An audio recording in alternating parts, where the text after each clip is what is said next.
Fala pessoal, GM Evandro aqui, bora pro episódio 140 da nossa série, o desafio de partidas rápidas aqui no chess.com, usando o repertório do Bob Fischer. E nosso rate agora ele é de 2.254. Vamos ver o que acontece aí nesse nosso episódio de hoje.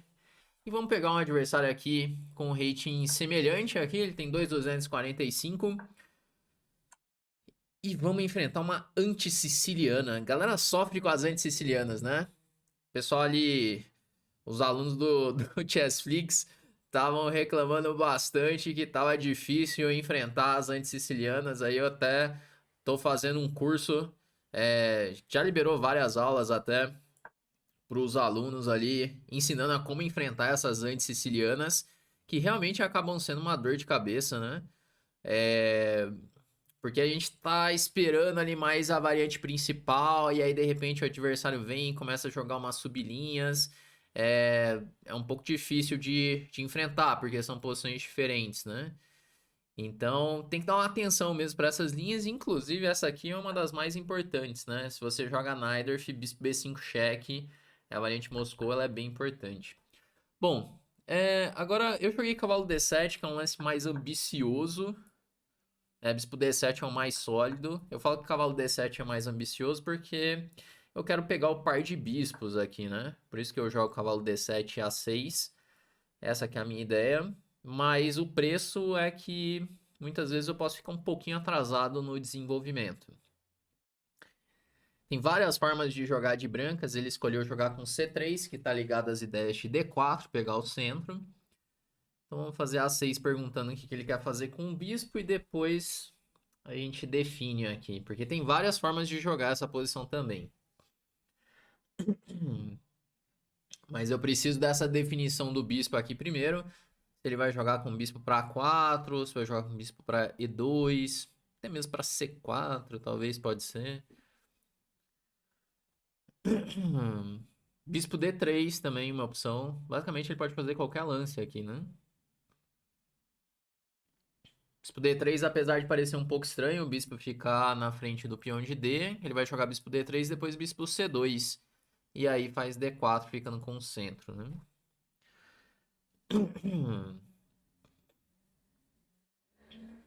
É, travou aqui, né?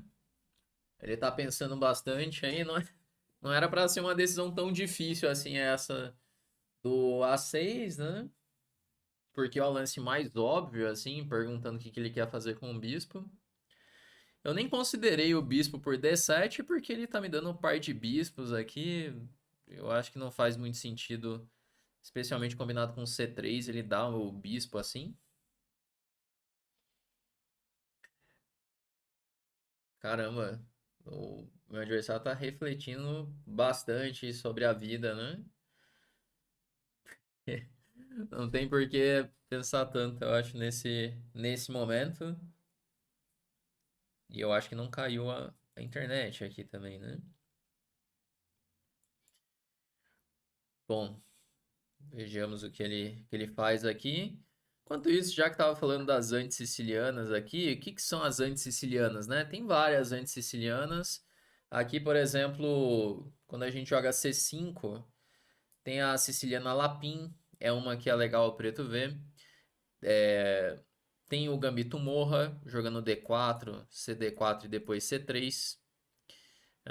Que mais? Tem as sicilianas fechadas, né? Então, quando joga C5, jogar cavalo C3 e G3. Tem o ataque Grand Prix, jogando com cavalo C3 e F4. Que mais que a gente tem aqui? E4, C5. Tem quem jogue B3, né? Tem essas posições do fianqueto ali do bispo. Tem o F4 direto, que aí pode transpor para as outras posições também. É... E aí finalmente ele jogou. Eu tava aqui já dando uma aula de anti-sicilianos. Ele resolveu jogar. Vamos jogar B5 então, expandindo. E agora bispo B7. Bom, cavalo F6. Vamos desenvolver, já atacar o centro. E aqui eu preciso definir o que eu quero da vida aqui, né? Porque ele vai jogar D4 de qualquer jeito, vai ficar com o centro. Então, o que eu posso fazer? Eu posso jogar um E5 para lutar por esse centro também, vai ficar uma posição semelhante às posições da Rui Lopes. Ou eu posso jogar E6, deixar ele ficar com esse centro, mas é um pouco mais... Eu vou jogar com E5. Então, por isso que eu falo que é uma estrutura bem diferente, assim, para o jogador de Siciliana, né? O jogador de Siciliana, ele não tá muito acostumado a jogar uma posição de Rui Lopes, né? A não ser que ele jogue a Rui Lopes de brancas, ele não vai estar acostumado com esse tipo de posição. Então, é uma posição bem diferente. No caso, eu aqui, eu tô jogando porque eu jogo bastante a Rui Lopes de brancas, né? Então, acaba sendo fácil tomar as decisões, né? Por exemplo, aqui, ele jogou D5 fechando o centro. Ele mata o meu bispo com isso. Mas eu posso jogar agora C4 para jogar cavalo C5, que é ativar o meu cavalo. E depois esse bispo ele volta para o jogo. Então, agora B4 é um lance, né? É que ele quer evitar o meu cavalo de chegar em C5. A questão é, eu quero tomar em, em C3, em B3 ou não, né? No geral não, né? No geral não quero tomar aqui.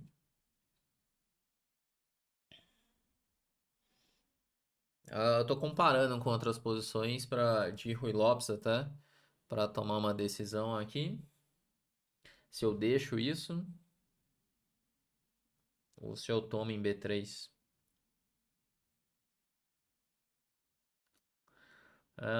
Tomar, torre C8, bispo B2, C5. Sei, essas posições podem dar bem errado pro preto quando começa a abrir muito assim. Mas vou tomar em B3, jogar torre C8. O problema que eu tenho é meu peão de A, né? Só que parece bem difícil dele explorar isso por enquanto, né? Ele vai ter que jogar com bispo D2, bispo D3, dama E2 e C4. Eu acho que esse é o melhor plano para as brancas, porque aí quando jogar C4, BC4, bispo C4, peão de A é uma séria debilidade, né? Ele jogou bispo D2, então eu tenho que, nesse tempo, fazer alguma coisa de útil aqui, né? Eu posso jogar bispo F8 para G6, bispo G7, tentar ativar meu bispo. E depois de G6 eu tenho ideias de cavalo H5, cavalo F4. E pensando bem, o bispo D3 eu tô podendo sempre responder com o cavalo C5. Então não é tão grave assim, por enquanto. B4 eu tô respondendo com o cavalo B6 e entrando em C4.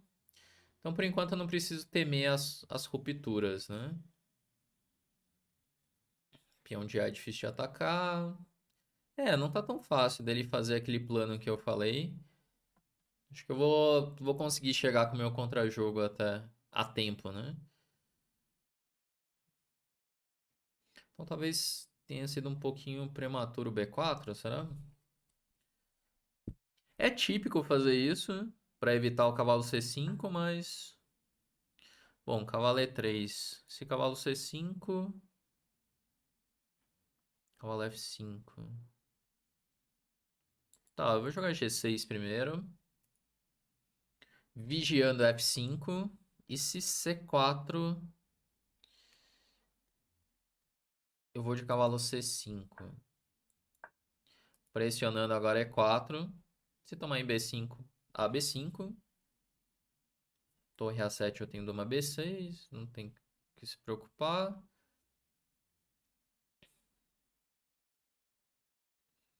Dama B1, talvez. É.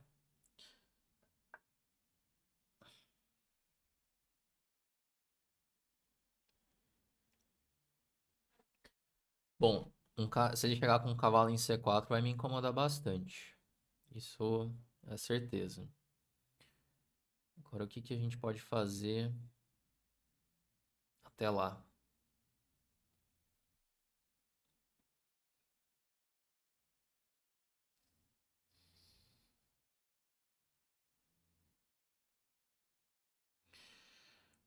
É...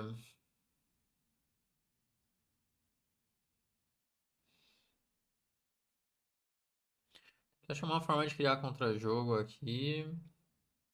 Eu não tô querendo tomar em C4, porque vem esse cavalo C4.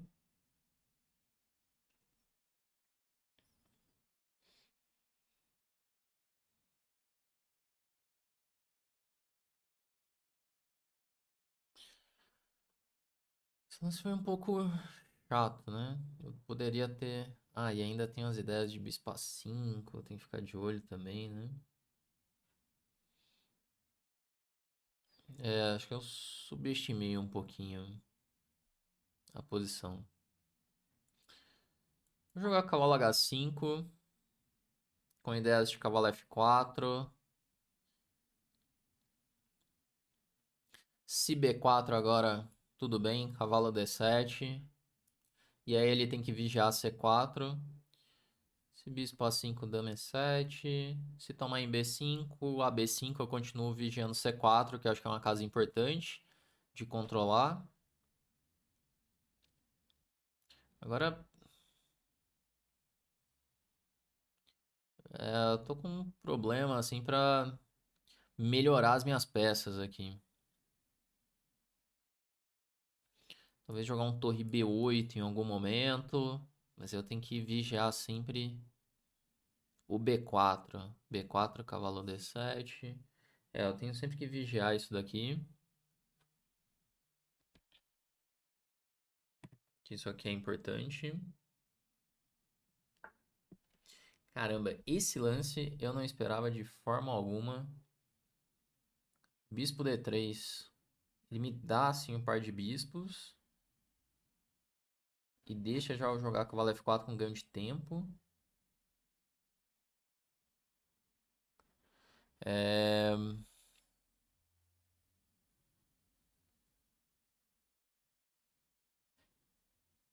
Mas interessante até.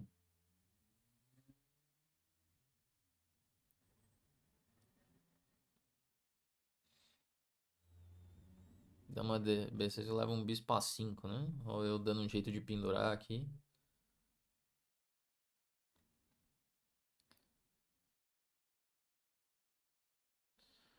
Bom, eu vou tomar em D3. Cavalo F4. Tentar ativar esse cavalo. E agora eu tenho um dama D7, né? Dama D7 é uma opção.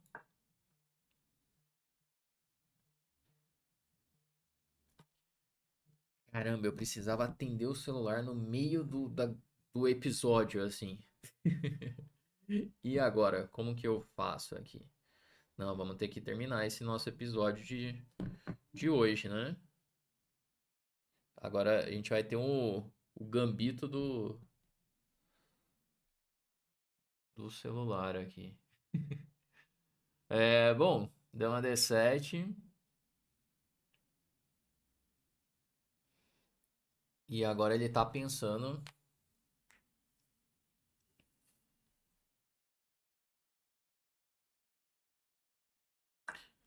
Vamos tomar de peão. Eu quero sempre manter o controle da casa C4. Essa é a casa crítica aqui da posição. Se o cavalo chega em C4, ele ficava muito bem colocado.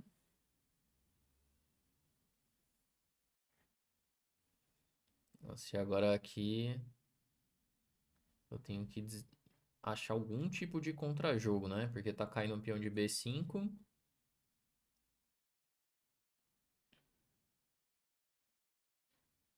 Mas talvez essa posição aqui depois de torre B8 ela fique interessante ainda. Dama B5, dama B5, torre B5, bispo A6.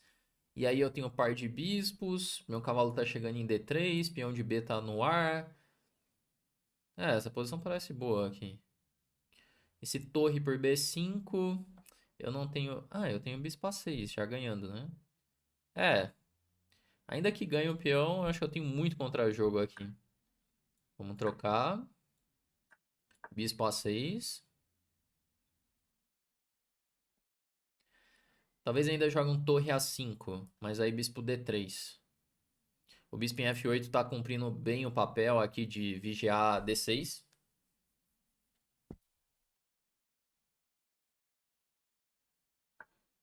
Agora eu faço bispo D3. E toquei nos dois peões Z4 e B3. Eu acho que vai começar a cair algumas coisas aqui na posição dele. Se bem que tenho que lidar com esse lance agora, né? Bom, mas tudo bem. Bispo G7. Se tomar em F4 e por F4. Aí meu bispo de casas pretas começa a jogar. E aí eu quero ver ele segurar todos esses pontos aqui, né?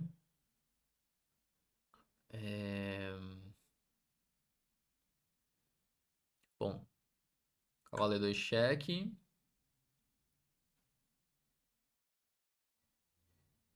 Rei G2 torre por B3. Ameaçando bispo E4. Agora ameacei bispo E4.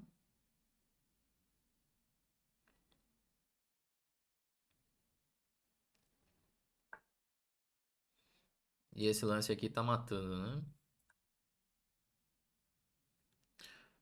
Porque agora a torre E2 leva bispo por F3 cheque. Vai cair material aqui. Ele vai dar mais um cheque, troca, vai cair F3, vai cair toda a posição dele. Pô, essa partida foi interessante do ponto de vista estratégico, né? Que assim ficou aquela luta ali por B5, a casa C4, eu tentando impedir C4. E aí ele me dá o bispo, eu acho que é um erro. Sempre é um grave problema dar o bispo, né?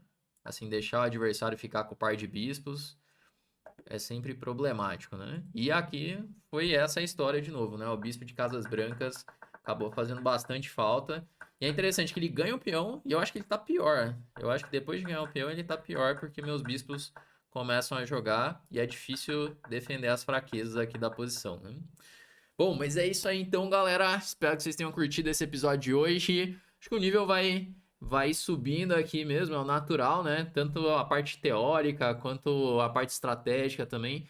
Cada vez vai surgindo partidas mais interessantes, né? Se você tá gostando, deixa o like aí no vídeo e deixa aí nos comentários o que você tá achando, beleza?